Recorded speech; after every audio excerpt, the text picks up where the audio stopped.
Michaelson in the Bing Lounge. It's really great to have you back here in Portland.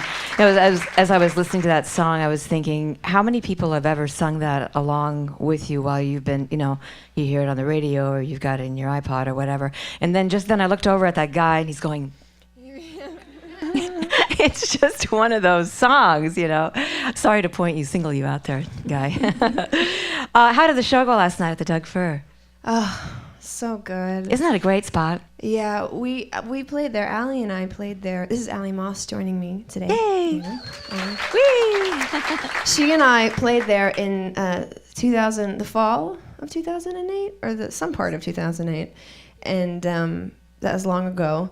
And we had one of our best shows ever. I think one of the first moments where we broke down on stage to the point of not being able to finish a song. Like laughing or crying? Yes. Oh, laughing. Oh, crying. That would be so sad. Although some of my songs do have that effect on people. But no, it just was like, there's this one song that I had people clapping along to, and this one guy was totally not paying attention. He was really tall in the front row, and he kept just clapping the whole way through the song. And for some reason, it was just so funny, and we lost it. The audience lost it, and then we lost it. Allie was like down on the ground, like laughing so hard. I walked off stage, and so we had such good memories about that place. And then last night was the first time that we set foot since then, and it was just such a good show. The audience was so sweet. I felt like we were hanging out with friends. Yeah, it's just that kind of spot too. Yeah. I was thinking the first time that I met you. This is my visual of you back in, I guess it was 2008 maybe.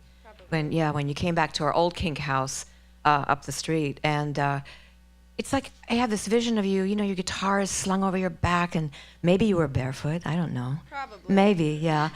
But on this new album, Human Again, you've been saying, well, I'm not that barefoot person. I'm not that kid anymore.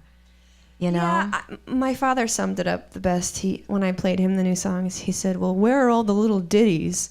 And I said, I think there's nothing wrong with little ditties and with sweet little songs. I love them, and I've written many of them, but I feel like I've exhausted all those possibilities, and it's, at least at this point in my life, I felt like maybe taking a step outside of that and taking a chance and doing something a little bigger and bolder, and so that's what I did.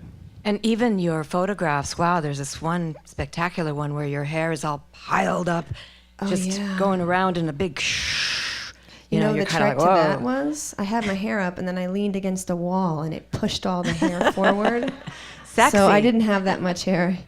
Yeah. If only I could walk around with a wall behind me constantly, I'd have so much more volume in my hair. But. So it's definitely a bolder move here. Yeah, and I had a very low sort of tube top on, but it looked like I wasn't wearing anything. And and then my new video for my single, I'm sort of like bare backed, and my back is showing and my arms are showing. And some people are like, you never used to use sex to sell anything, and I'm like, I'm not using sex. It's not. I don't think it's like sexy. I'm not like, oogie coogie. I think it's just like grown-up woman, feminine. I just embarrassed myself when I said that. I'm turning red, easy. No.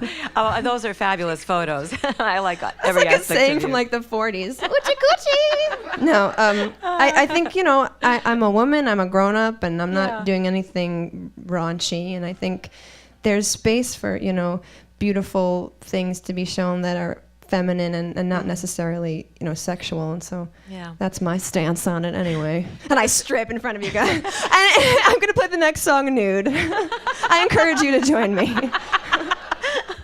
This is an X-rated event here. But even the songs are bolder. I mean, there's definitely more volume, so I'm really hearing that in Human Again. You have your own record label, Cabin 24. You've had it for a while. That move was just more control? Is it an imprint? I mean, Cabin 24 is what? Well, right now it really is just an imprint. It's so I can, it's for control reasons, yeah. And I think at some point down the line, I would like to actually sign artists when I'm older and not wanting to travel as much. But when I first got started, I had a song in a commercial, and that's what started everything, and all these placements, and then labels that couldn't care less about me all of a sudden were saying, "Hey, you want to sign with us?" And my manager and I are thinking, well, we got all these placements, we're getting radio play, people are starting to buy the record, they're coming to shows, and we're doing it on our own, so why would we now give up you know, Right, that 50 control. to who knows what percentage of everything to a label. So what we found to work best is something called a joint venture with our label and another label. And so this record is released through an independent small New York label called Mom and Pop Records. And so it's a joint venture between mine, Cabin 24, and theirs, Mom and Pop. Very, very cool. Yeah. And speaking of your manager, you know, famously discovered on MySpace, which is now like MySpace? 100 years ago, so 100 years ago. But in social media, what's your favorite venue? I gotta say, I like Twitter. Okay. It's non-committal. It's easy, you know. You just type something. There it is. But I hate that like tweeting is in my lexicon, my daily lexicon. You know, I've got to tweet this at 2 p.m. But yeah, it's part of. I do love it. Okay, well, we'll have to all follow you along. Ingrid Music. That's my Twitter handle. Is that good? Okay. Yeah, and one more thing I wanted to catch up on before you get back into the set. You're also known for having this. Speaking of placement of music, you know, you get to put it into things like Grey's Anatomy. What's new on that front? Oh, you mean, do I have anything coming up? Yeah, that we want to watch for. This Thursday, actually, the first song from my record called Palm of Your Hand is going to be in the beginning of the next episode. I'm like excited. Next week? What day is today? Today's Thursday? Oh, wow. I think it's the one, not this Thursday. I think it's the following Thursday. Okay. But you should watch them both anyway. Just tweet it out for us, will you? I will. Ingrid, it's great to have you back in our brand new. This is lovely. This is so amazing. Yeah, you guys are. I don't know if you know how lucky you are, but this is a very beautiful, unique space. So I'm honored to be here. Thank you. I would like to invite you to play some of your new music now. Ingrid Michaelson in the Bing Lounge.